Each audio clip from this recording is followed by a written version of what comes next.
My name is Lisa Gerard, and I am with Care Compass Network in a new role of Network Development Specialist. I also lead the East RPU, which is Chenango and Delaware Counties. And today our two presenters are Emma Nalen with Rural Health Network and Tracy Kulik with Germain Solutions. So the way this relationship began, Rural Health Network was enlisting Germain Solutions to address value-based payment readiness, and in particular to look at social ROI, return on investment. Simultaneously, we were hearing a lot of conversation with partners in the East RPU saying that they were really struggling with trying to determine their own return on investment and their value proposition when looking at a value-based payment scenario. So jointly, we embarked on these two projects simultaneously. They have some similarities, but also some very distinct differences. And these two ladies are going to share that information with you today. Thank you. So I have this, but I don't know if it's working. Gotcha. Okay. So my name is Emma Nalen. I'm the project coordinator for the Social Determinants of Health Measurement Project at the Rural Health Network of South Central New York. And this is a 2-year initiative starting in 2019 and going through the end of 2020. We are funded by the New York State Health Foundation with generous support from Care Compass Network as well. And the overall project goal is to support the case for the value add by community-based organizations, specifically small and rural community-based organizations in the movement from the Medicaid Redesign Initiative, DSRIP, towards these value-based payment contracts. And the way we wanted to do this was to focus on good measurement and best practices to see what people are doing now and what maybe they could be doing into the future. And there are a lot of different types of activities that sort of fell under this grant process. 6 major activities, just to give you a sense of where we are. We've completed 3, and we're starting work in earnest on the remaining 3. But the one that I am going to be talking to you about today relates to the Care Compass Network Cohort Management Program. So if you were in the last session in this room, you're well familiar with that initiative. And there are 18 Care Compass Network cohorts based around specific populations, specific geographies, with specific different types of needs. And we had the opportunity to work with 8 of those cohorts to design measurement around, for each of them, a specific social determinant. So a lot of these cohorts are working with multiple social determinants of health, things like housing, food, transportation, employment. But we approached them and asked them to pick one that they wanted to do some more in-depth measurement on. So I wanted to share with you some of our learnings from this process. And just thinking about Matt Lewis's presentation a moment ago, I'm not very much of a heart person, I'm very much of a head person. So what I'm sharing with you today are 3 really specific tools that you can use as you're trying to communicate your value. So the first is a logic model. And this is something that I'm sure many of you are familiar with, but if you are not, it's a tool, it's sort of an industry best practice that can be used as sort of an internal or an external tool. And the idea is to take your program or your intervention and lay it out in a sort of step-by-step manner on one page so that you can communicate what you're doing and how it's supposed to impact the outcome that you're trying to impact. So I'm going to take you very briefly through sort of the different parts of the logic model. So we start at the top with your background, your assumptions. What's the issue you're trying to address? And I'll show you an example in the next slides so that you get sort of a sense of what that would look like. Then going from left to right, you'll list out sort of your inputs, so your resources, the amount of time you have, the people you're working with, maybe what you do well and like what you have sort of on your side going in. Then your outputs are your specific activities. So what's going on in the cohort? Who is the target population? What are you hoping to do with them? And then the last major section are the outcomes. So your short term, sometimes you'll see medium term, and they're in long term. And ideally, these outcomes will relate directly back to your activities, so it's very clear, we delivered 5 units of this nutrition education program, and the outcome is that they are more knowledgeable about a specific aspect of nutrition. They should be very sort of logical moving forward.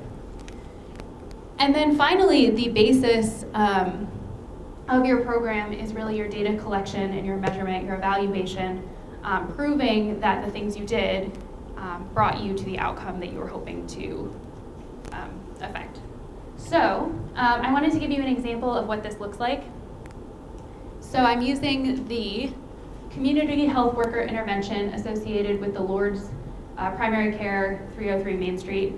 And you'll see that sort of our assumption is that this non-clinical community health worker can be effective in this community setting. We talk about the population that we're looking at, which is a Medicaid population, a cohort of between 50 and 200 patients that are either disconnected from primary care or they have a super high emergency room utilization. What are we doing to help them, and what kinds of outcomes are we hoping to change? So in the case of social determinants of health, which is what my project is focused on measuring, we're looking at, did we meet the acute need, which is sort of their presenting need. So the example might be, I just got out of the hospital and there's no food in my cupboard. I need to be connected with the food pantry right now. And then in the long-term outcome, we're looking at meeting chronic social determinants needs. So for example, my family is chronically food insecure, and so we're going to screen and maybe get you signed up for food stamps or SNAP. So this is an example sort of what your logic model might look like, and this is a good internal tool for being clear with your team about what you're doing and what you're hoping to accomplish, but also an external tool that you could maybe put at the front of a funding application, your one-pager, this is what we're doing, this is what it's going to do for you. And I'm not sure where we're at with time, but We're only at 2. okay, so I'll keep moving. But if you have any questions about it, feel free to ask, stop me along the way. The second tool is an alternative payment model alignment chart. So when we're talking about the movement from Medicaid redesign, the DSRIP fee-for-service, so the point of DSRIP was to move us from this sort of fee-for-service mindset into a value-based payment mindset. And a lot of the time we talk about this in a binary. You're either in value-based payment contracting or you're not. And I wanted to introduce the idea that there are things in between. So going from left to right, you're seeing sort of a fee-for-service, which is sort of your traditional, a fee-for-service maybe with some sort of bonus for quality of care. And then we're looking at maybe a bundled payment that's on an individual level, an episode of care. So for instance, a bundled payment for like a maternity episode or something like that. And then finally, we're getting all the way over into capitation, which is being responsible for a population, getting a per member per month rate for taking care of that population. So why is this important to know? And I should give you a disclaimer that these are not the only 4 options. There's lots of latitude in between, and a lot of organizations find that they are in a position to negotiate what kinds of payments and what they would look like. But why is this important? So the tool that we have found useful in thinking through the different cohort interventions is by putting them on this alignment chart. So what does the intervention look like, that first blank row? What does the intervention look like under each of these payment models? And then what are the benefits of choosing one payment model over another? And what are the challenges associated with those payment models? And I'm gonna go through this pretty quickly, but this is the example from the community health worker intervention, and you'll see that, if I'm not blocking it, in a lot of cases, the benefits and the challenges sort of involve how much risk you're willing to take on as an organization. And for a lot of small community-based organizations, the answer is no risk. We can't take on any risk with what we're doing. And that's okay. It just looks different in different models. And then finally, I wanted to have sort of an extended conversation about return on investment and social return on investment. And social return on investment was a new concept to me when I met Tracy and Chris, the other half of her team. And the idea behind social return on investment is that when you're looking at social determinants of health, sort of intuitively, there's a lot of impacts beyond what you might see in sort of your traditional cost in, savings out calculation. So while return on investment in the traditional sense is useful because it provides a shared language with sort of maybe your finance department or a hospital system. Social return is important because with traditional return, you run the risk of underestimating your impact. So the hard part being with social return is quantifying what that social impact is. And part of the way we did that with with the different cohorts was by using what's called a counterfactual, which is what is the estimated cost of the worst possible thing that could have happened if we had not done this intervention. And for a lot of the cohort programs, it was the cost of an emergency room visit. So we used that to sort of estimate conservatively what's being saved here. What is the value of this intervention beyond just cost in, savings out? I wanted to make you aware of a tool that is really probably best practices at this point. It's from the Commonwealth Fund. It's an online return on investment calculator. And what's great about this one is that it incorporates a lot of the social impact that I've just been talking about. They call themselves return on investment, but really they're incorporating a lot of that social return. And what's great is that they have collected a list of literature from which you can get some of your estimates. So for things like an ER visit in your area or examples of different interventions where they've already calculated return on investment so you can compare yourself to other initiatives around the country. So just a plug for them. And then this is an example of what the social ROI calculation might look like. And I won't take you through exactly how all of these things were calculated. Sometimes when I see slides like this, I immediately check out. So I just want to give you a sense that this is a projection.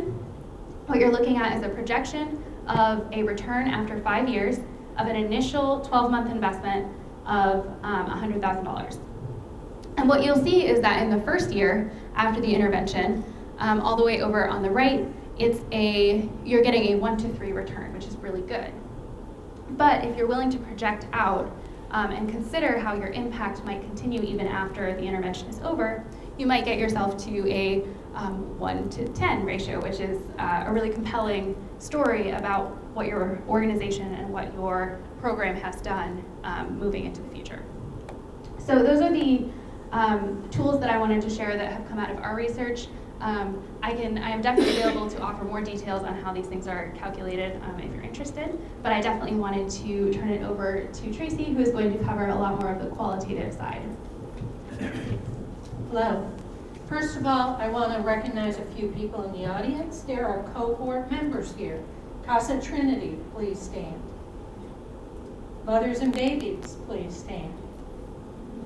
Other cohorts. Okay. Who did we miss? Family planning. So thank you all. Catholic Charities. So you have at least 4 cohorts. And I think of the 8 that you mentioned, these 4 are all involved. 5. And you're from? Lords. 303 Main Street, correct? So 5 of the 18 are here. I'm going to,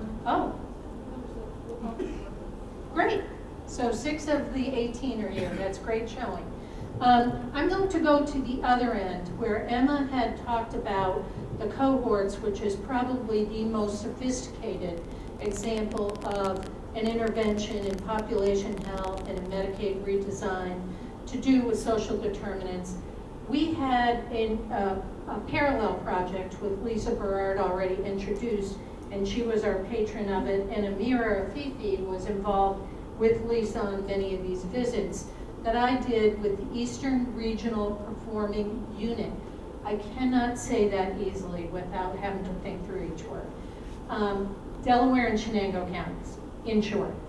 And we do have a pioneer here, Catholic Charities again, who's not only a cohort, but was our lead in the ERPU process, and I'm going to showcase their efforts. And what happened with this is when we talked through Lisa's and Amira's efforts with their ERPU agencies, which roughly number 10, in a very large geography, but a very small population base, which is critically important with managed care because they're looking for scale. And a small population doesn't have that. You'd almost want a small geography and a large population. But this is a rural area. And so a lot of concern or discomfort was expressed about the ability to put together a value proposition or a story on how they could talk to managed care parties. Primarily, initially, this was Medicaid managed care, and their region is largely controlled by Fidelis. There can be other payers, but there wasn't a payer that was real receptive always to value propositions, and initially they were thinking primarily Medicaid. A lot of Medicaid eligible or Medicaid participants in this region. And so what we did was we came up with a process where instead of, even though we did go ahead and do the old data request thing, it didn't work so well.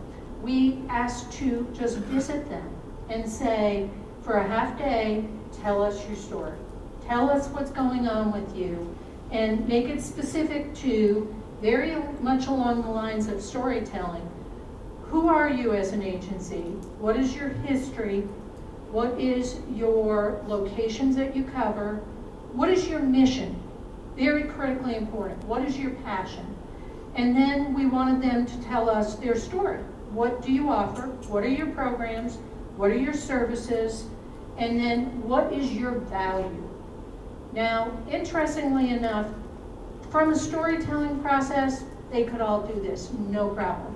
The passion was there, the motivation was there, the knowledge of this was there. The quantification of it wasn't always there. And yet there was, even in the agencies that had less knowledge of their actual, not only unduplicated clients, many of which who were really duplicated, but also their information by program or service and how many units of service they had and what they were by payer, they could still expound quite a bit on this. So my role was to be their scribe. Now, I will give full credit in many ways to Catholic Charities. They're phenomenal, and they should know that, and you should know that. In that I had asked, for the sake of this 4 hours, could I first meet with the CEO, get the background, and then meet with the service line or program directors, and then meet with the CFO or the CIO. Well, many of these agencies, all those C people were the same people. And some of them, they were different. Catholic Charities right away said, we're not gonna do it that way. And they set the pace for how it should be done. They had the whole group meet with me, because that's how they function. They function as a management team. And that co-creation of the story became the pace for everyone else. It was invaluable because they were used to helping each other tell their story and knowing that certain people have been there longer, other people had pieces of others' information. And so where we did very well was in the mission or the history. Now, I had to implore them, please don't do, and this wasn't necessarily Catholic Charities, but most of the agencies, you know, it was a cold December night when we started our agency, and I'm like, yeah, move on. Very good with the mission, with the heart, with the why we're here. Very good with the story. What are our programs? What are our services? Again, Catholic Charities went long, as did 1 or 2 others of the 10, with, we used to offer this. This is why we had to make a decision to let that go. And I know in your instance, there was still a loss of that child. They still missed a few programs, but there was financial or other reasons why those were discontinued. But when we got to the value was where we had to really work. And we, I think, worked very well, and particularly I want to shout out Amanda here, Amanda Erickson, because these things had to be iterative. We did the visit, and this one I think all 3 of us were at, and we all, you know, talked to each other through it, extensive notes, followed up with a narrative summary of this is what we heard. Now, I gave this opening, and I know family planning did this, a number of other people went through this process, and you guys were all great at coming back and saying, you know, you got most of it right, Tracy, but there's a few things that weren't accurate. that was very helpful because it was a real like kamikaze lightning round. And as we got through that and went through a lot of detail that may or may not have made the value proposition, but was important, some important themes came out. We were able to quantify what the value is, even if it's not totally there yet. For instance, in the same avoidable metrics that matter to district, not having ED visits or having less, avoidable hospitalizations, avoidable readmissions, reduced length of stay. We tended to be conservative with what we projected. And one of the things that came out of the Catholic Charities iteration is we want to do a desk audit and see, okay, as we're going forward, not necessarily back in time, how many people do we think we really do keep from going to the emergency department because of housing, because of case management intervention? I dare say that the 15 to 20% that we conservatively estimated is low. And when we see that audit go through, we will have a much better idea by program, by service, and even by individual target populations, what that is, and be able to better tell our story. But you gotta start somewhere. You gotta just put it on paper, throw the spaghetti against the wall, and see what sticks. And so in this, going through our storytelling, the character is really the agency, the main character. The minor characters, which aren't always minor, are the individual programs and services that were offered. And it was phenomenal to watch as the program directors spoke. And I know with this one, Deborah, and family planning, it was fantastic to hear the passion of areas that aren't always directly funded, like education. Things that are preventive in nature that really could get us upstream and avoid these adverse consequences, both clinically and financially. There's real passion for those. Now, getting real data for those is the art of what we want to achieve by getting this down and then marrying it with literature, but also with that agency's data. So a lot of this was determining, much like RHN started with social determinants of health, what are we collecting, what are we not collecting that we need to collect to tell our story. Very importantly, the audience we're talking to isn't an audience we're used to talking to. And this is a payer. And a payer thinks so differently than a provider. Not only a community-based organization, even the healthcare institution, they naturally think the denominator. Everything to them is population. And they're thinking scale, and they're thinking risk, and they're thinking cost. You all typically think the individual, and bless you for doing so, because that's where you make the difference. They can't touch the individual like you can. They want to, they need to increasingly, but they need to understand how a community-based organization's impact prevents things from happening, which the hardest thing to measure is a Zen experience, which this really is. What would happen if I wasn't there? You know, it is really one of these interesting things that at the federal level and at the managed care level, people are starting to see that's where I need to be, is upstream. How, not only if there's an intervention, is it cheaper, but it prevents more costly interventions from happening. Now, interestingly enough, if you want to draw a straight line, it isn't healthcare institution or hospital to payer, it's community-based organization to payer, because they can both think through populations. And you all are very attached to your communities. One of the things also that came out of the ERPU storytelling is that attachment to community is where change really has to happen. I know Lisa can comment on this all day long, but what is not there for transportation? What is not there for information technology or infrastructure? And we heard from the Delaware and Chenango County, very rural, very remote, large driving distances, small, impoverished population, that they realize they've historically been competitive and they need to be collaborative to survive. IT is the #1 way to do it, but you know, when you can't get Wi-Fi, it's kind of hard to think of bigger information technology infrastructure.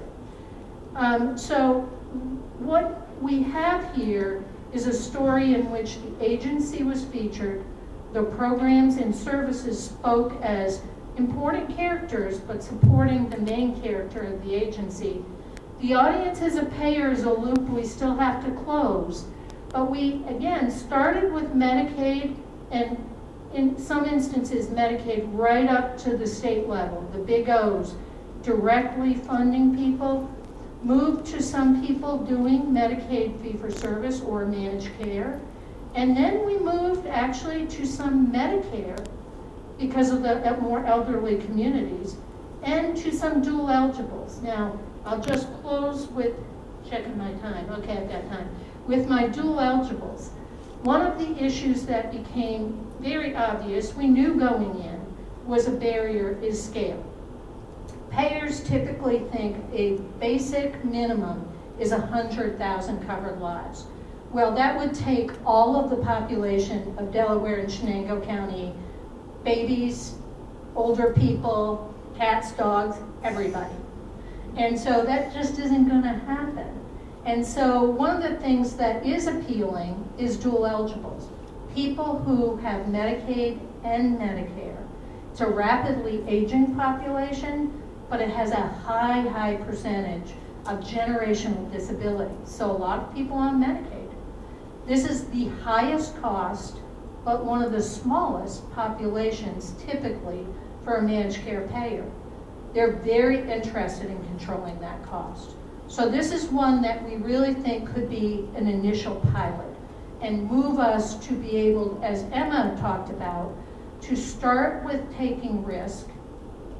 At first have like no risk, go a year, then second year have risk corridors where there's a 5% upside if you do well, but no downside if you don't. Third year, upside, downside. And fourth year, you're moving to fuller risk. As you get more of your feet wet, you know what you're doing. There are one or two of these agencies that have that scale. One of them is our featured poster child over here. So in closing, with any questions you may have, I think the thing we found is this is at the other spectrum of what Emma has done with the cohorts and all of you that have been involved in it. This is the formative story of how an agency says, what is my value? And how do I start to get comfortable with what my value is and what story a payer wants to hear? Again, among these 10 agencies, there were some people very advanced. Catholic Charities, family planning, definitely there. There were other people who are totally grant funded. They don't even see payers. Quite a few people get their money straight from the state, but they know that's fixing to end, as they say in my part of the world. They have a 1 to 2 year window. So the take homes were, you got to start somewhere. A lot of passion and commitment to the individual and even more so to the community, and the need to start being educated on what this world looks like, to collaborate and not compete, to do that through information technology, but also through billing infrastructure.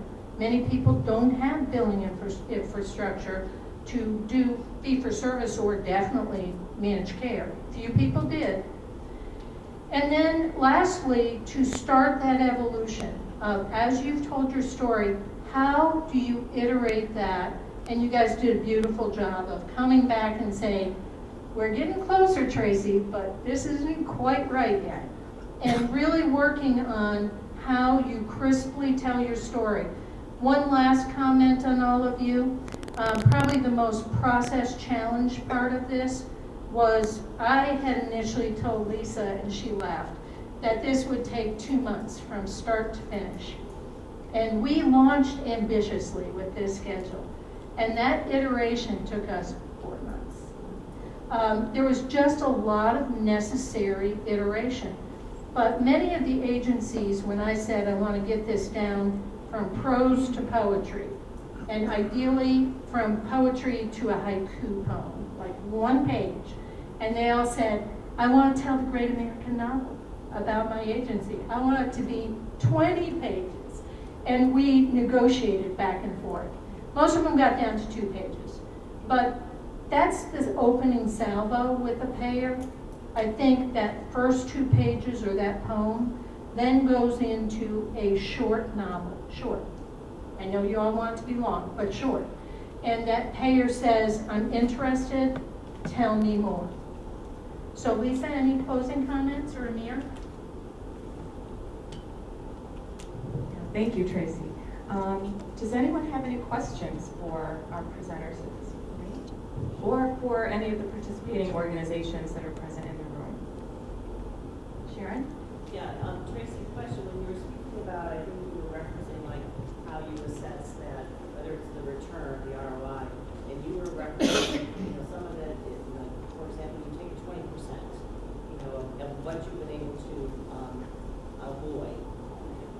Mm-hmm. How do you come up with that? I mean, when you're looking at, like, for example, I know we say for, every $1 investment in prenatal care, we save, $3, in something, but when you're making those projections that you could be saving that 20%, is there a lot of objectivity in saying, if I'm looking at all these cases, can I absolutely say that we've avoided this, or is it more of that, sort of best guess with the projection? Okay, we have 2 answers. I'm going to answer, then I'm going to have Anna answer, because you're going to see the same spectrum in what the value propositions were in the starting process and what the cohorts are and how more sophisticated they can be.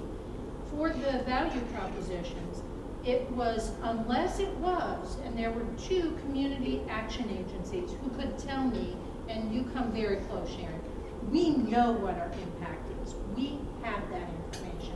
If that was the case, then that's what we used. But a lot of people couldn't tell that. And so there we tended to be conservative and say, is it 10%, is it 20%? We know that was conservative. We know that's higher. And it's also got complicated by, it is higher for certain programs and services than for others. So for instance, I know with Catholic Charities, with a number of your housing, we think it's much higher. With the case management, we think it's much higher. But with other programs, we are not. There was some uncertainty about that. So this is where Amanda and I in our discussions really came to going forward, let's do a desk audit. Let's do an assessment tool where we measure by the key programs that we think are the featured ones, that we would move towards this. I know much like you with the CBOT or the care transitions, even though that gets over into cohorts, you've got lead things that you think a payer would be interested in. And there you may have data already, or you may say, I want to assess what that impact is going forward. Now with the cohorts, it's very different. Yeah, so my answer would be that with the cohorts, because there's such a small pilot project, and we have data sharing partners with the clinical side that can give us those specific numbers. What we started with in our project was literature, and what we're moving towards in the next year of measurement is going to be based on the local data. So it's okay to start with one and then sort of slowly move over to the other. Or have a hybrid, where you have certain programs where you know what the impact is, and maybe as high as 40 to 50%. And other ones where you say we're going to go conservative or base it on the literature. The literature is very conservative. We have not seen literature that has more than 25%.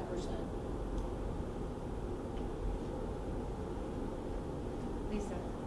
Emma, I've heard the slide that you glanced over that I've seen you present on SDoH consortium. That one Was it this one? is extremely important for us to continue to socialize our thought process when they're when we either perceive or when it's real based on data, the value of intervention. Can you go over that for us? Sure, I apologize for skipping it.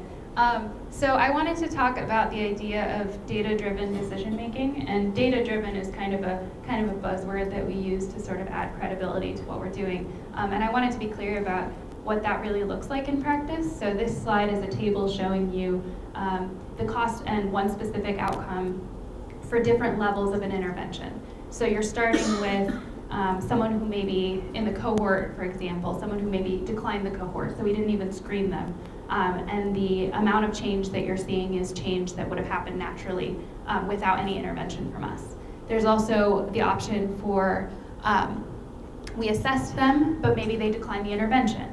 So there's something to be said for measuring something about a population, even if we're not able to impact it directly. And then the next level would be a partial intervention, and then the level after that would be, full screening, full intervention to the greatest extent that we can. And that came up a little bit in the last panel when they were talking about whether or not you give someone a referral to primary care or give someone a referral to a social services housing program, or whether or not you go with them to social services to help them fill out the paperwork and make sure. So that would be sort of your full, most intense intervention.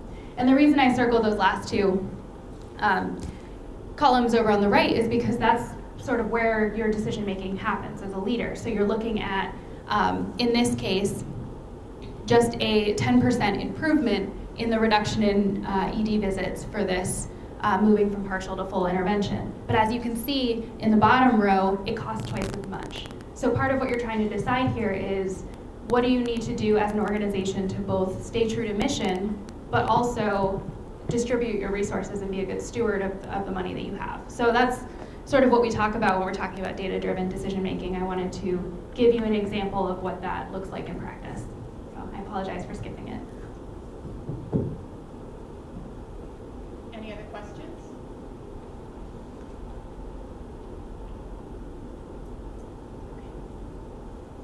Thank you all.